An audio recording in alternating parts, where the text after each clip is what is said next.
ख्रिस्त में मेरे प्यारे भाई और बहनों, मेरे युवा साथियों, आप सबों को जय यीशु। आज के दिन हम फिर से एक संत के बारे जानने के लिए, उनके जीवन के बारे सुनने के लिए उपस्थित हुए हैं। मेरे प्रिय साथियों, आज हम 14 दिसंबर के दिन जिस संत के बारे जानने के लिए आए हैं, उनका नाम saint John of the cross था। मेरे प्रिय साथियों, हम इनके जीवन के बारे और भी अधिक जानने के लिए चलिए आगे बढ़ते हैं। इनका जन्म 24 जून 1542 में हुआ था। ये स्पेन के कैस्टिले शहर में इनका जन्म हुआ था। इनके पिता का नाम गोंजालो था और इनकी माता का नाम कैटलीना था। उनके बचपन का नाम जुआन दे यपेस अल्बारेज था। इनके जो पिता थे वे जो बिजनेसमैन हुआ करते थे, जो बिजनेसमैन लोग थे, उन लोगों का वे अकाउंट को देखते थे। कुछ समय बाद ऐसा हुआ कि जब जॉन छोटे थे, केवल 3 वर्ष के थे, उस समय इनके पिता की मृत्यु हो गई थी। उस समय इनके परिवार में बहुत ही गरीबी आने लगी। उनकी माता अपने 3 बच्चों को पालने के लिए, कुछ खाना खिलाने के लिए वे काम के लिए इधर उधर भटकने लगी। उस समय उनके परिवार में खाना की कमी थी। इसलिए जॉन के बड़े भाई भूख के कारण उनकी मृत्यु हो गई थी और इस भूख के कारण जॉन भी बचपन में बहुत ही बीमार रहा करते थे। जब उनकी माता काम के लिए इधर उधर भटक रही थी, तब उन्हें मेदिना जगह में उन्हें एक काम मिला। वहाँ पर उनकी माता वो कार्य को करने लगी और वहीं पर बगल में एक जेसविट मिशन स्कूल था। वहाँ पर वो जॉन को उस स्कूल में भर्ती कराई ताकि जॉन वहाँ कुछ सीख सके। उसके बाद उस मिशन स्कूल में रहकर जॉन अपनी पढ़ाई को किए और वहाँ पर ही रहकर वो बाइबल के बारे जाने, विनती प्रार्थना सीखे और वहाँ पर रहकर वो ऑल्टर बॉय का भी कार्य को किया करते थे।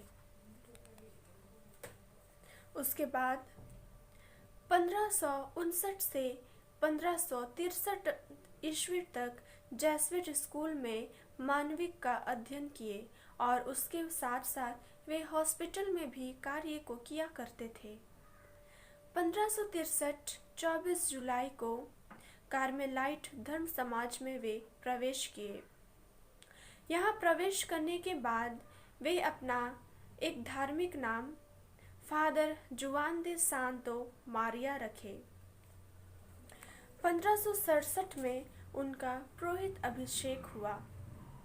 संत तेरेसा आबिला के साथ वे काम करते थे, उनका बहुत मदद करते थे और वे स्पेन में रहकर बहुत सारे मोनास्ट्री भी बनाए थे। वे एक कविता लिखे थे जिसका नाम था गीतों का गीत, जो एक विवादित था, जो बहुत ही मशहूर था। ये स्पेन भाषा में था। वे एक बहुत ही सरल और शांत स्वभाव के थे।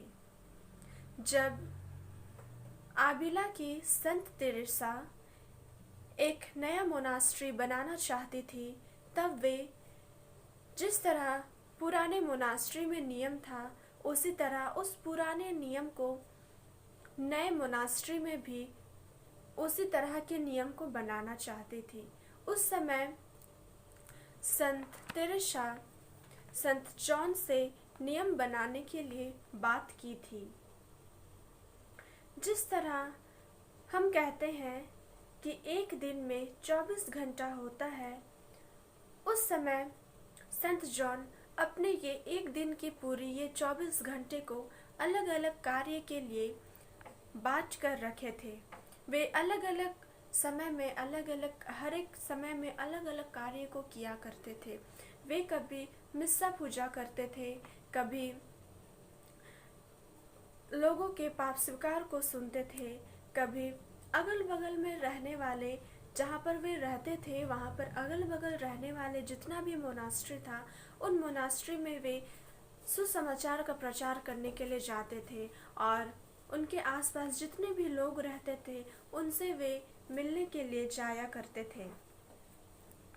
वे अपने जीवन में बहुत ही कम समय में रेस्ट करते थे।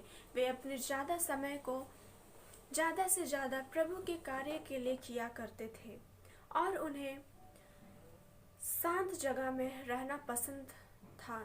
वे शांत जगह में रहकर यीशु के बारे, उनकी किताबों को पढ़ते थे और सुसमाचार के बारे अपने मन में मनन चिंतन करते थे।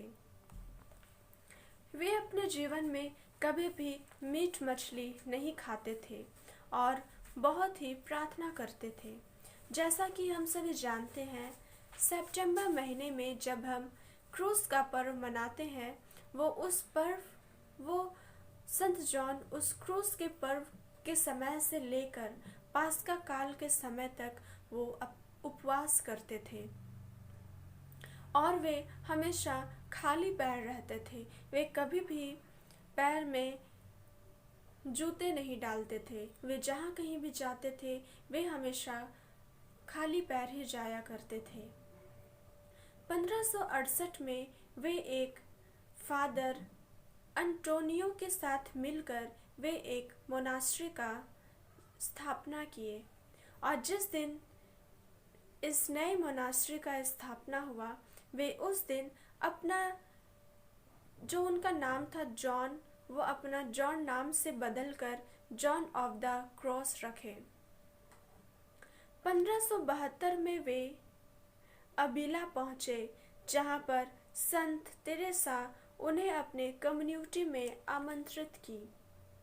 वे संत तेरेसा के साथ साथ 103 सिस्टरों के वे धर्म गुरु बने और सभी का पाप स्वीकार को सुनते थे। वहां रहने वाले आसपास के सभी लोग उनके पास पाप स्वीकार के लिए आया करते थे। इस तरह वे अपने जीवन को प्रभु के लिए समर्पित करते हुए बहुत सारे मोनास्ट्री और धर्म संस्था का निर्माण किए। वे अपने जीवन में प्रभु के कार्य को करते हुए 14 दिसंबर 1591 में 46 वर्ष की उम्र में वे हमेशा के लिए हमें और इस संसार को छोड़कर पिता ईश्वर के पास चले गए। उसके बाद 15 जनवरी 1675 में रोम में पोप क्लेमेंट 10वें ने उन्हें धन्य घोषित किए और 27 दिसंबर 1726 में रोम में पोप बेनेडिक्ट 13वें ने उन्हें संत घोषित किए। मेरे प्रिय साथियों, आज हम संत जॉन ऑफ द क्रॉस के बारे सुने, उनके जीवन के बारे सुने। जब उनके पिता की मृत्यु हो जाती है तब उनके परिवार में बहुत ही गरीबी आती है। उनके परिवार में खाने पीने के लिए उनके परिवार में खाने पीने का अभाव हो जाता है, जिसके कारण उनके जो बड़े भाई थे उनकी मृत्यु भी हो जाती है और संत जॉन इस भूख के कारण बचपन में बहुत बीमार भी होते थे। मेरे प्रिय साथियों, हम सभी इनके जीवन से क्या सीख सकते हैं? इस दुनिया में बहुत सारे ऐसे लोग हैं जो बहुत ही गरीब रहते हैं, उससे जो थोड़ा ठीक रहते हैं, और कोई बहुत अमीर रहते हैं। पर मेरे प्रिय साथियों, हमारी परिस्थिति जैसे भी हो, चाहे हम गरीब हो, चाहे मिडिल क्लास हो, चाहे बहुत ही अमीर हो, लेकिन भी यदि हम गरीब हैं, हमारे परिवार में कुछ का अभाव है, तो हम अपनी गरीबी के कारण पीछे ही ना रह जाएं। हम उनसे मेहनत करके आगे बढ़ें। यदि हम मेहनत करते हैं तो हम हमेशा आगे बढ़ सकते हैं। मेरे प्रिय साथियों, इसी प्रकार जिस प्रकार हम अपनी पढ़ाई में यदि कमज़ोर रहते हैं तो हम उसे ऐसा ना सोचें कि हाँ हम ये सब्जेक्ट को नहीं कर पाते हैं। अगर हम उस सब्जेक्ट में मेहनत करें तो हम उससे आगे बढ़ सकते हैं। मेरे प्रिय साथियों, हम आज संत जॉन के जीवन में देखें कि वे अपने जीवन में प्रभु के कार्य को करते थे। वे अपने मोनास्ट्री में अगल बगल मोनास्ट्री के लोगों को घूम घूम कर वे सुसमाचार का प्रचार करते थे। वे अपने जीवन में उपवास रखते थे। जो सितंबर महीना में जो क्रूस का पर्व मनाते हैं, उस समय से लेकर पास्का काल के समय तक वे उपवास रखते थे। मेरे प्रिय साथियों, हम इनके जीवन से सीखें कि हम भी उपवास कर सके। हम पिता ईश्वर से प्रार्थना करें कि वो हमें भी उपवास रखने की शक्ति दे सके। हमारे मन से वो चीज़ आए कि हम यीशु के लिए अपने पापों का प्रायश्चित करते हुए, अपने मन में उन्हें याद करते हुए हम उपवास रख सके। यीशु से प्रार्थना करने के लिए, उनसे और भी अधिक गहरा रिश्ता बनाने के लिए हम उपवास रख सके। मेरे प्रिय साथियों, हम अपने जीवन में बहुत तरह के उपवास को रख सकते हैं, बहुत कुछ करने के लिए, यीशु से गहरे संबंध बनाने के लिए, अपने पाप का प्रायश्चित करने के लिए, और इस प्रकार से हम बहुत चीज़ों के लिए अपने जीवन में उपवास को रख सकते हैं। मेरे प्रिय साथियों, यीशु भी 40 दिन 40 रात उपवास रहकर यीशु से पिता ईश्वर से प्रार्थना किए थे। मेरे प्रिय साथियों, हम भी माता मरियम से प्रार्थना करें और यीशु से प्रार्थना करें कि वो हमें भी इतनी शक्ति दे कि हम भी उपवास कर सकें। मेरे प्रिय साथियों, हम जॉन के जीवन में देखें, संत जॉन के जीवन में देखें कि वे शिक्षा को प्राप्त करने के बाद वे 100 संत तेरेसा ऑफ आबिला की, उनके साथ साथ 103 सिस्टरों के भी वे गुरु बने थे। मेरे प्रिय साथियों, हम भी अपने जीवन में कुछ अच्छाई को सीखकर, अच्छे चीज़ों को सीखकर हम अपने आसपास रहने वाले, अगल बगल रहने वाले लोगों को बता सकते हैं। अपने जीवन में एक शांत और सरल रूप से हम अपने जीवन को जी सकते हैं। हम एक शांत जगह में रहकर यीशु से प्रार्थना कर सकते हैं। मेरे प्रिय साथियों, इस समय इस दुनिया में इतनी हलचल, इतना आवाज़, इतना ये हो गया है कि लोग आजकल शांत जगह में रह नहीं पाते।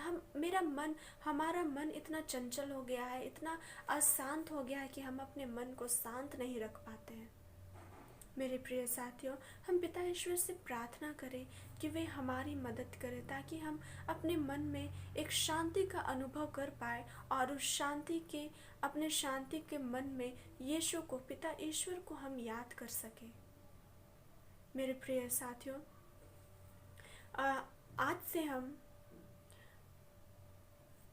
आज से हम आगमन के तीसरे सप्ताह में प्रवेश किए हैं। हम अपने यीशु के आगमन की, आने की तैयारी कर रहे हैं। मेरे प्रिय साथियों, आप सभी अच्छी तरह से सुसमाचार को सुनिए, अपने मन में उनका मनन चिंतन करिए, यीशु की ओर आगे बढ़िए, माता मरियम से प्रार्थना करिए, अपने पूरे परिवार में शांति बनाए रखें एवं प्रार्थनामय जीवन को जीने का प्रयास करें ताकि हमारे जो यीशु, हमारे मुक्तिदाता आने वाले हैं, उनके आगमन की तैयारी, उनके स्वागत के लिए हम सभी अच्छी तरह से तैयार हो सके। मेरे प्रिय साथियों, आप सभी पर ईश्वर की दया एवं प्रेम बनी रहे। माता मरियम आपके पूरे परिवार में आशीष दे एवं आप सबों के लिए प्रार्थना करें। मेरे प्रिय साथियों, आज के लिए आप सबों को बहुत बहुत धन्यवाद और जय यीशु।